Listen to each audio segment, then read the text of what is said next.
আমরা এই পর্যায়ে একটা খবর নিয়ে একটু আলোচনা করতে চাই। বাড়তি আয়ের চাপ এনবিআর এর কাঁধে, এরকম একটি শিরোনাম। লক্ষ্যমাত্রা বাড়ল ৫৫,০০০ কোটি টাকা, যেটা ভিত্তিহীন এবং অবাস্তব বলছেন বিশেষজ্ঞরা।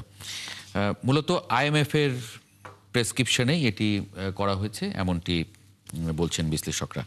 এবং ৪,৯৯,০০০ কোটি টাকা রাজস্ব আদায়ের দায়িত্ব দেওয়া হয়েছিল এনবিআরকে, সেটা ৫ মাস না যেতেই ৫৪,০০০ কোটি টাকা বাড়িয়ে ৫,৫৪,০০০ কোটি টাকা করা হয়েছে। একটু অতিথিদের যুক্ত করে নেব। ডক্টর তারেক মোহাম্মদ শামসুল আরেফিন, অধ্যাপক, অর্থনীতি বিভাগ, জগন্নাথ বিশ্ববিদ্যালয়, এবং রাহেল আহমেদ, ব্যাংকিং খাত বিশ্লেষক। আপনাদের দুজনকে স্বাগত জানাচ্ছি। তারেক মোহাম্মদ শামসুল আরেফিন, মানে এই যে ৫৪,০০০ কোটি টাকা লক্ষ্যমাত্রা ঠিক করলো, আমরা তো দেখি যে আগের বছরগুলোতেও দেখেছি যে কখনোই লক্ষ্যমাত্রা ফুলফিল করতে পারেনি, কিন্তু ব্যবধান বাড়ছে লক্ষ্যমাত্রা এবং অ্যাচিভমেন্টের। তারপরে এবারও সেটা আরও ৫৪,০০০ কোটি টাকা যুক্ত করা হলো। এটার ইম্প্যাক্ট কি দেখেন আসলে, আমি যদি সাধারণ মানুষের বা বাজারের ক্ষেত্রে বলি? জি, আসসালামু আলাইকুম। ধন্যবাদ আমাকে আপনাদের অনুষ্ঠানে সংযুক্ত করার জন্য। এখন আমি যদি আপনার একাডেমিক সেন্স থেকে বলি, তাহলে যেটা বলবো যে আদর্শগতভাবে দিক থেকে আমাদের এর বিকল্প কি কিছু আছে কিনা।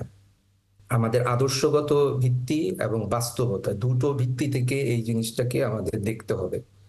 প্রথমত হচ্ছে আমাদের অর্থনীতি যেভাবে এগিয়ে যাচ্ছে এবং আমরা যেভাবে আপনার মধ্যম আয়ের দেশের লক্ষ্যমাত্রার দিকে যাচ্ছি, সেই অনুযায়ী আমাদের অর্থনৈতিক কার্যক্রমের ভিত্তিতে আমাদের আয় এবং আমাদের অর্থনীতির যে সামঞ্জস্যপূর্ণ অনুপাত, সেটা কিন্তু আমাদের অত্যন্ত কম। ধরতে গেলে পৃথিবীর অনেক নিচের দিকের যেসব দেশগুলো আছে তাদের সাথে আমাদের এই আয় এবং কর কর এবং আমাদের জিডিপির অনুপাতটা, সেইখান থেকে আমাদেরকে বেরিয়ে আসতে হবে।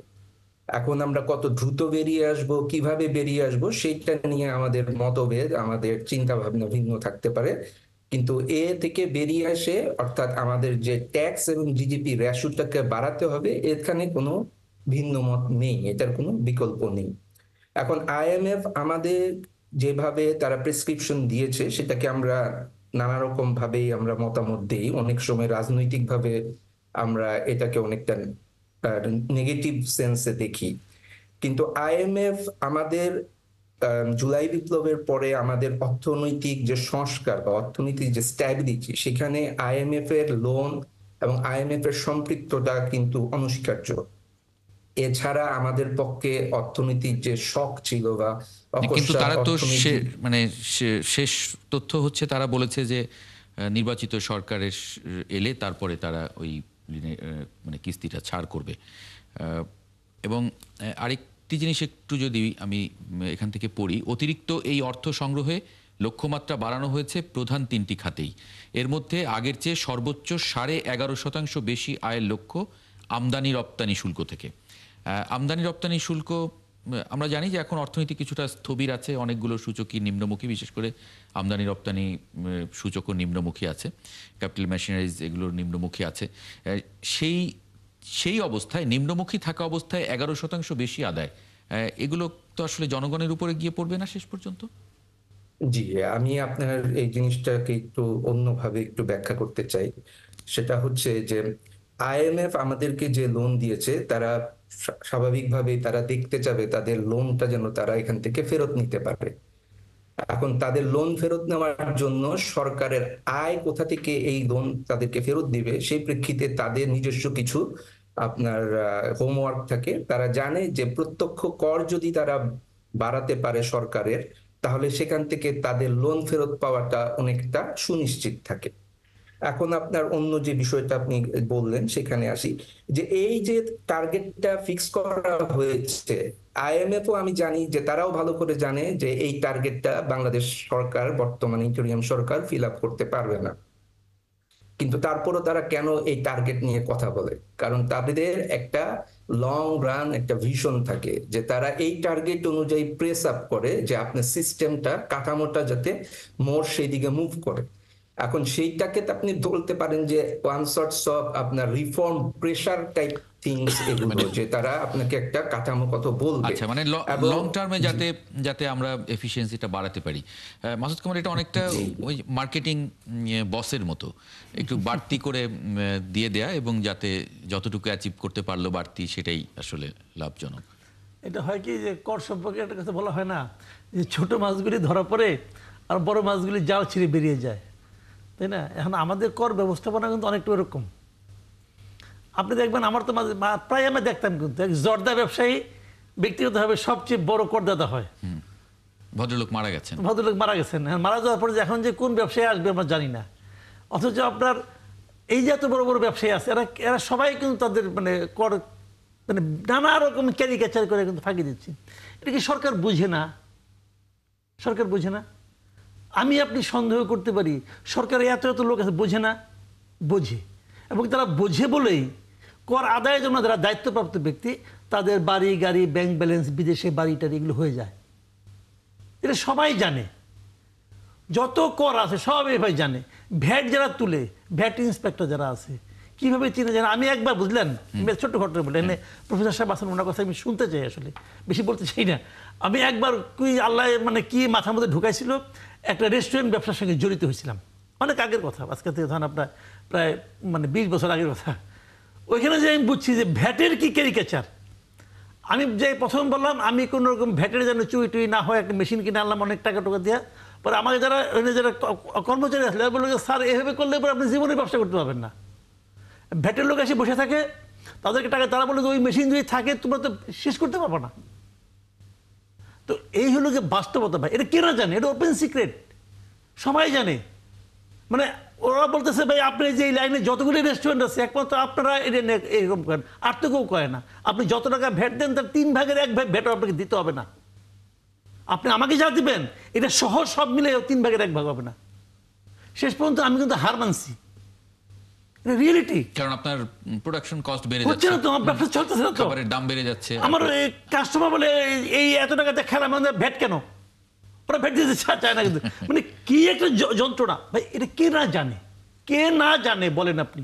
সবাই জানে, ওপেন সিক্রেট, ওপেন সিক্রেট, কেউ কিছু বলে না তো। তো এখন ওইটাই হলো বড় কথা, ছোট মাছগুলো ধরা পড়বে আর বড় মাছগুলো। আমি একটু ওনার কথা শুনতে যাচ্ছি, অধ্যাপক সাহেবের কথা শুনবো, খুব আগ্রহ নিয়ে বসে আছি। জি, অধ্যাপক তারেক মোহাম্মদ শামসুল আরিফিন। জি, আমি যেটা বলছিলাম যে আপনার যেটা প্রথমেই বলেছি যে আইডিয়াল সিচুয়েশন এবং বাস্তবতা, যিনি আমাদের বিজ্ঞ আলোচক বললেন যে বাস্তবতাকে আপনি কিভাবে অ্যাড্রেস করবেন, সেটাই হচ্ছে কোনো একটি দেশের আভ্যন্তরীণ নীতি প্রণয়নের, আমি বলবো, আর্ট। এখন আমাদের সেই জিনিসটা অত্যন্ত দুর্বল। এটার নানাবিধ কারণ আছে।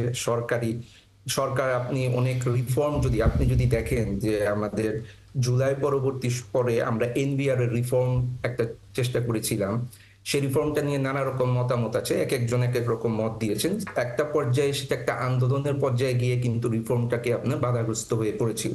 আচ্ছা, তার পরবর্তী পর্যায়ে রিফর্মটা কিন্তু আবার রিভাইভ করেছে, কিন্তু রিফর্মটা যেই আপনার স্পিড এবং পেসে ছিল সেটা কিন্তু এখন একদম স্লো হয়ে গেছে। এখন এইভাবে আপনি যদি দেখেন তাহলে পলিটিক্যাল স্ট্রং কমিটমেন্ট ছাড়া আপনার এই ট্যাক্স ডিডিপি রেশু বাড়ানোর বিষয় আইএমএফ বা অন্য যে কোনো জায়গা থেকে যেভাবেই দেওয়া হোক, এগুলো বোঝামিল হিসাবেই থেকে যাবে। হ্যাঁ, আরেকটা জায়গায় আপনি বলছিলেন যে পেস বাড়ানোর, পেস এক জায়গায় বেড়েছে। বাংলাদেশের ব্যাংকিং খাত যেন ঋণ খেলাপির এক গভীর খাদে পড়ে গেছে। বাংলাদেশ ব্যাংকের সর্বশেষ ত্রৈমাসিক প্রতিবেদনে দেখা যাচ্ছে চলতি বছরের সেপ্টেম্বর শেষে খেলাপি ঋণের পরিমাণ দাঁড়িয়েছে 6,44,515 কোটি টাকা, যা দেশের ব্যাংকিং ইতিহাসে সর্বোচ্চ। মাত্র 1 বছরে এই অঙ্ক বেড়েছে 3,60,000 কোটি টাকা। রাহেল আহমেদ, আমাদের একটু পরিষ্কার করবেন যে 1 বছরে 3,60,000 কোটি টাকা খেলাপি ঋণ বেড়ে গেল। ধন্যবাদ আমাকে সংযুক্ত করার জন্য। এটা তো আসলে হওয়ারই ছিল। এটা তো আমরা যদি গত 5-7 বছরের ধারাবাহিক ফলাফল দেখি আর কি, প্রতি কোয়ার্টারলি বা যেভাবে বাংলাদেশ ব্যাংক থেকে দেয়া হচ্ছিল, কোন সময় এটা নিম্নমুখী ছিল না, প্রত্যেক সময় এটা ঊর্ধ্বমুখী ছিল। আমার এখনো পরিষ্কার মনে আছে 2019 সালের শুরুর দিকে নির্বাচন পরবর্তী সরকারের যিনি অর্থমন্ত্রী ছিলেন, তদানীন্তন, তিনি বলেছিলেন যে 93,000 বা 94,000 কোটি টাকা তখন মন্দ ঋণ ছিল বাংলাদেশ ব্যাংকের রিপোর্ট। উনি বলেছিলেন যে 1 টাকাও বাড়বে না, এর থেকে শুধু কমবে। আর উনি যখন পদ ছেড়ে চলে গেছেন তখন সেটা আরো প্রায় 40-50,000 কোটি টাকা বেড়েছিল।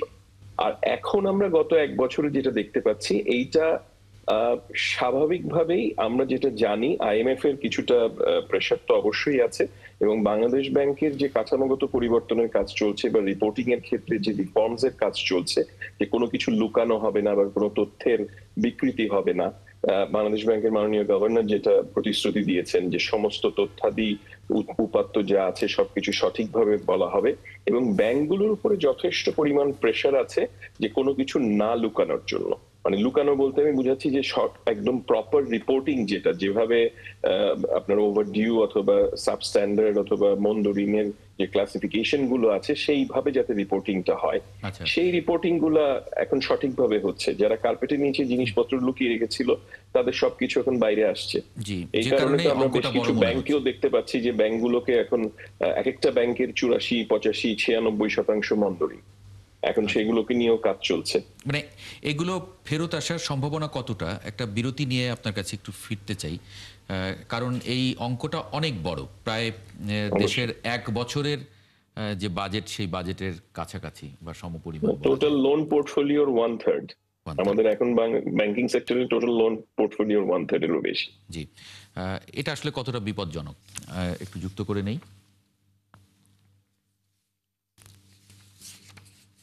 জি, ওনাদেরকে রেখে মাসুদ কামাল ভাই আপনার একটু কমেন্ট আগে একটু জানি, কারণ 6,44,515 কোটি টাকা মানে বাংলাদেশের বাজেট গত বছর বা তার আগের বছর। আমি একটু সংক্ষেপে বলি, আমি আপনার প্রশ্ন বুঝতে পেরেছি।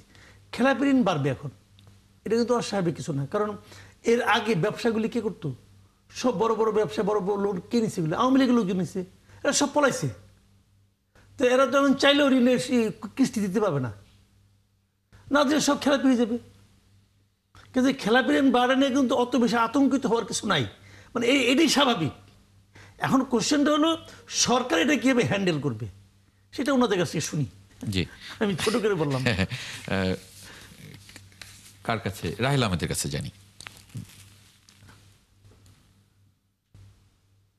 যেটা বলছেন ওনার সাথে আমি খানিকটা হলেও এগ্রি করি যে এটা তো হওয়ারই কথা ছিল, এটা হবেই।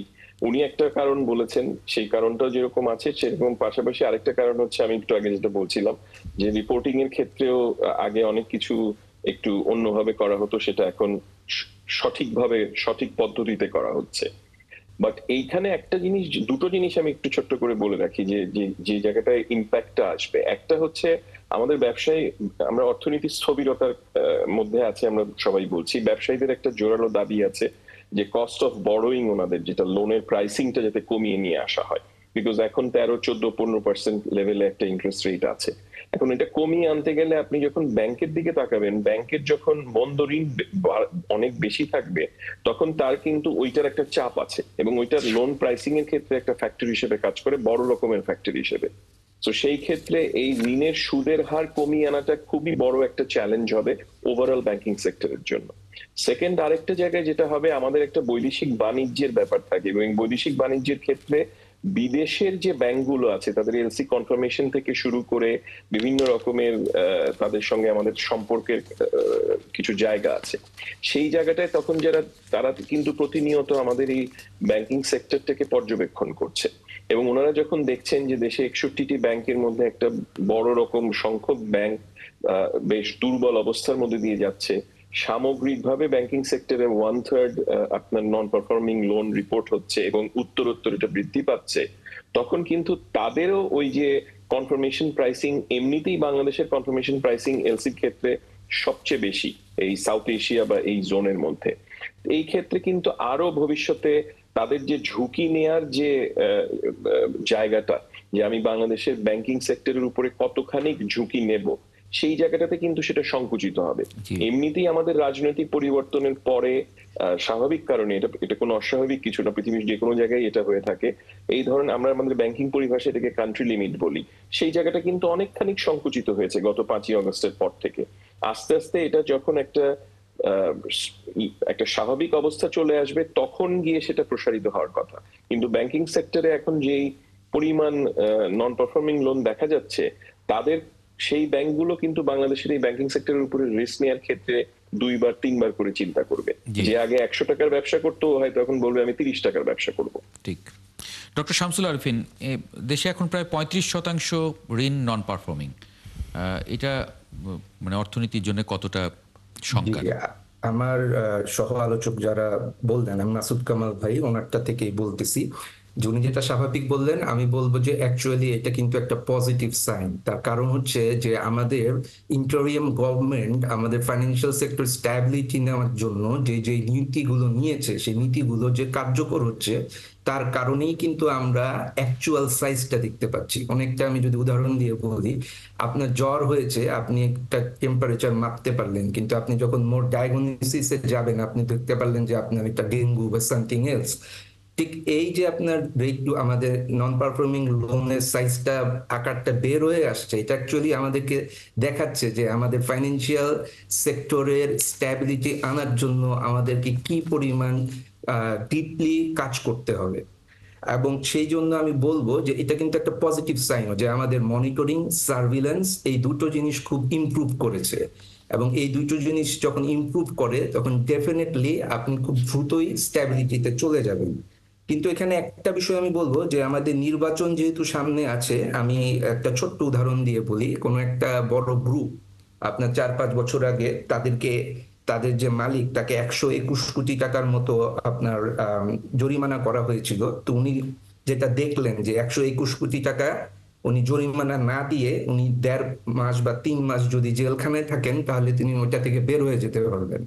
তিনি কিন্তু ওই জেলখানে যাওয়ার অপশনটা নিয়েছিলেন। সো এরকম যদি আপনার আইনগত জিনিস থাকে, তা এরকম লুপহোল থাকলে আপনি রিকভারি কিভাবে কতদিনে করবেন, এটা বলা খুব মুশকিল।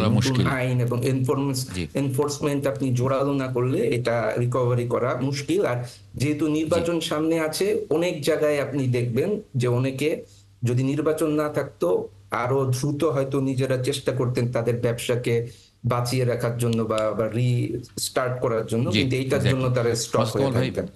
মোস্তফা ভাই, এটা যে মন্তব্য করবেন, শেষ মন্তব্য করবেন, অল্প সময় হাতে আছে, শেষ করবেন।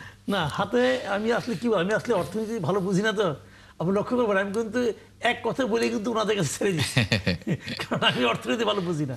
যে জিনিসটা ভালো বুঝি না, এটা নিয়ে বিশেষজ্ঞ মতামত দেওয়া আমার সাজে না আর কি। আমি খালি এটুকু বলতে চাই যে দেখেন, আমরা কিন্তু সরকারের উপর আশা করে আছি, এবং সত্যি কথা বলতে কি, এই সরকারের অনেকগুলি জায়গায় তারা ব্যর্থ হয়েছে। কিন্তু যে জায়গাটাতে আমি সাফল্য কিছুটা দেখতে পাই, এটা হলো অর্থনীতির খাতে। এই খাতে আমাদের অর্থ উপদেষ্টা যিনি হয়েছেন, ওনাকে আমি প্রশংসা করি, পার্সোনালি ওনাকে আমি চিনি, উনি খুব ভদ্রলোক মানুষ। বাংলাদেশ ব্যাংকের যিনি গভর্নর হয়েছেন, ওনার সঙ্গে আমার ব্যক্তিগত পর্যায়ে পরিচয় দীর্ঘদিন ধরে আছে। ওনাকে আমি খুব যোগ্য লোক বলে মনে করি। এবং এই সরকারের আমার বিবেচনা, এই সরকারের তাবৎ সেক্টরগুলির মধ্যে যেটার মধ্যে সবচেয়ে সাফল্য আসছে তুলনামূলকভাবে, সেটা অর্থনৈতিক খাত, যেটা ব্যাংকিং সেক্টরগুলিতে। যোগাযোগ খাতও তারা ভালো করছে, এতে আমার কোনো সন্দেহ নেই, এই দুটাতে তারা ভালো করছে। তো এরা চেষ্টা করতেছে। আমাদের এখান থেকে একদম তো ভঙ্গুর হয়ে গেছিল, ব্যাংক তো কিছু ছিল না রে ভাই। তাহলে একটা জায়গায় আমি ব্যর্থতা দেখি ব্যাংকিং খাতের মধ্যে, এই যে আমাদের গভর্নর সাহেব হুট করে বলে বসতো না যে কয়েকটা ব্যাংক দুর্বল, এটা বললে পরে ব্যাংক থাকে রে ভাই। আপনি যদি বলেন যে এই ব্যাংকটা দুর্বল, এই 5টা ব্যাংক দুর্বল, তো এই 5টা ব্যাংক আর থাকে তখন।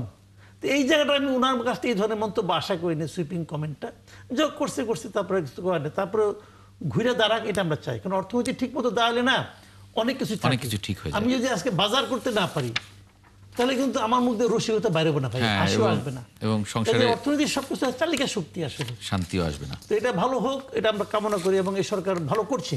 এটা এই সরকার আমি বিরাট সমালোচক, কিন্তু এই জায়গাটা আমার হয় তারা বোধহয় সব সরকারের সমালোচক থাকেন, এটা আসলে সাংবাদিক হিসেবে আমাদের তো এটা অধিকার। এবং আমি জানি না ওরা দুইজনে হাসতেছেন, ওনারা কি আমার অজ্ঞতা দেখে হাসতেছেন নাকি জানি না। অনেক ধন্যবাদ ডক্টর তারিক মোহাম্মদ শামসুল আরিফিন, রাহেল আহমেদ এবং মাসুদ কামাল ভাই, আপনাকেও ধন্যবাদ যুক্ত হবার জন্য একাত্তর জার্নালে। দর্শক, আপনাদেরকেও ধন্যবাদ। আগামীকাল একই সময় একাত্তর জার্নাল দেখার আমন্ত্রণ রইল, সঙ্গে পাবো আশা করি।